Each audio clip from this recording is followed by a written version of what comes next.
Alors je sais bien que 2%, ça paraît peu, que c'est effectivement en dessous de l'inflation. Mais à l'heure où la préoccupation essentielle des Français, c'est le pouvoir d'achat, que les salaires n'augmentent pas, ou pire, régressent à cause de l'inflation, et pour les fonctionnaires du gel du point d'indice, ces augmentations sont à mon sens malvenues. Vous vous revendiquez, monsieur le maire, d'un candidat qui n'a rien fait pour les classes moyennes et les plus pauvres dans ce pays. Pire, qui a baissé les APL, n'a pas augmenté le SMIC, a aboli l'ISF. Alors vous allez me dire que moi aussi, je suis d'un autre temps, mais pour moi, il serait temps justement de changer de paradigme.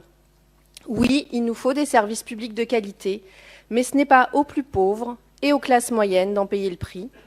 Il serait bon donc de demander à votre candidat d'augmenter les impôts des plus riches et par ricochet, d'augmenter les moyens de la collectivité, au lieu de faire subir ces augmentations aux habitants, aux commerçants, petits commerçants de centre-ville, qui sortent à peine de la crise, aux associations qui souffrent encore et assurent le lien social, tout cela qui paye déjà bien assez. Donc je voterai contre ces augmentations de tarifs. Merci. Madame Schweitzer, on ne peut pas exactement comparer le prix d'essence dans les stations-service ou les tarifs des produits de première nécessité dans les supermarchés avec les tarifs d'une ville, et en particulier avec les tarifs de notre ville. Parce que tous les tarifs qui sont là sont fonction du quotient familial.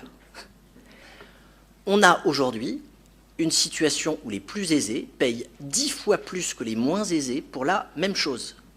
Il me semble que ça va presque au-delà de certaines préconisations qu'un de vos candidats pousse, parce qu'il évoque ensuite des situations de fortune qui ou n'existent pas à Angers ou qui ne concernent pas des enfants qui mangent à la cantine, pour une partie des patrimoines qui sont cités dans les discours du candidat que vous soutenez. Donc, pour moi, il faut quand même tenir compte de ça avant de poser un regard qui consisterait à laisser penser qu'il y a une sorte de répercussion.